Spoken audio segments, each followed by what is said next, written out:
बिस्मिल्लाहिर्रहमानिर्रहीम। दोस्तों, अगर कुर्बानी के जानवर को मोशन लग जाएं तो क्या करना चाहिए? तो आज की इस वीडियो में मैं Wasim Anwar, Wasim tips for health की तरफ से आपके साथ शेयर करना चाहूँगा कि अगर कुर्बानी के जानवर जिसमें गाय, बकरा, बछड़ा कुछ भी हो, उसको अगर मोशन लग जाएँ तो फ़ौरी तौर पर कुछ इक़दामात करना ज़रूरी होते हैं, वरना कुर्बानी का जानवर नहायत कमज़ोर हो सकता है। तो दोस्तों, कुर्बानी के जानवर को लूज़ मोशन, इसहाल या डायरिया की सूरत में सबसे पहला काम ये करें कि जानवर को दूसरे जानवरों से अलग कर दें, ताकि अगर उनमें कोई इन्फेक्शन हो तो दूसरों में ना फैले।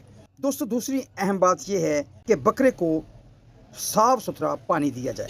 दोस्तों, मोशन की वजह से जानवर के जिस्म में पानी और नमकियात की शदीद कमी हो जाती है, लिहाजा जानवर को साफ़ और ताज़ा पानी में ORS मिला कर दें और इसके साथ साथ इसी पानी में थोड़ा सा नमक और गुड़ भी शामिल कर लें, ताकि जानवर को कमज़ोरी ना हो।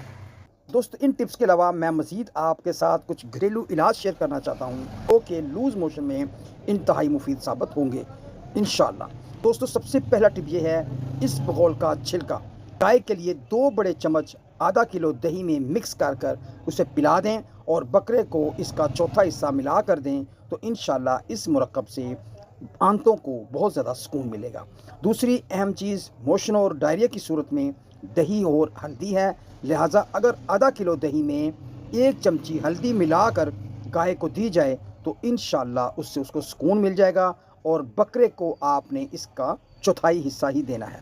दोस्तों, आपको बताता चलूँ कि अगर आप सौंफ, ज़ीरा और खुश्क धनिया का कंपाउंड बना लें, जिसमें ये तीनों चीज़ें हम वज़न हों, तो इसे पीस कर रख लें और इसमें गुड़ मिलाकर इस्तेमाल कराएं, इससे भी जानवर की सेहत अच्छी हो सकती है। दोस्तों, आपको बताता चलूं कि इंसानों की तरह जानवरों में भी चाय के पत्ती का बहुत अच्छा रिज़ल्ट मिलता है, लिहाजा चाय की पत्ती का कहवा बनाकर ठंडा करके पिलाने से भी मोशन में अफाका हो जाता है।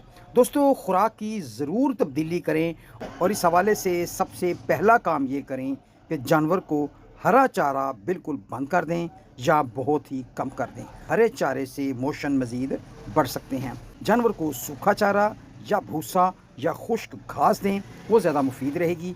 और इसके साथ साथ वंडा, खल या अनाज वगैरह देने से भी परहेज़ करें, क्योंकि ये हज़म करने में भारी होते हैं। दोस्तों, कुछ इलामात ऐसी हैं जिसका ख्याल रखना बहुत ज़रूरी है। घरेलू इलाज पर वक्त ज़ाया किए बगैर फ़ौरी तौर पर वेटनरी डॉक्टर से रब्ता करें। सबसे पहले बदबूदार मोशन आ रहे हों या उसमें खून शामिल हो। इसके साथ साथ दोस्तों, जानवर बहुत ज़्यादा निढाल होकर बैठ जाए या गिर जाए और खाना पीना छोड़ दे। दोस्तों, जानवर को मोशन के साथ तेज़ अगर बुखार हो तब भी फ़ौरी तौर पर मुआलिज से रब्ता करना चाहिए। दोस्तों, एक और बात बताता चलूँ कि बाज़ औक़ात जानवर को मोशन पेट के कीड़ों की वजह से होते हैं। इस सूरत हाल में डॉक्टर के मशवरे के साथ उसको दवाई दी जा सकती है। अगर आपको आज की ये मालूमाती वीडियो पसंद आई हो तो वसीम टिप्स फॉर हेल्थ को सब्सक्राइब करें, वीडियो को लाइक करें और दूसरे दोस्तों के साथ भी शेयर करें। दोस्तों, अपने जानवरों का ख्याल रखें। अल्लाह हाफ़िज़।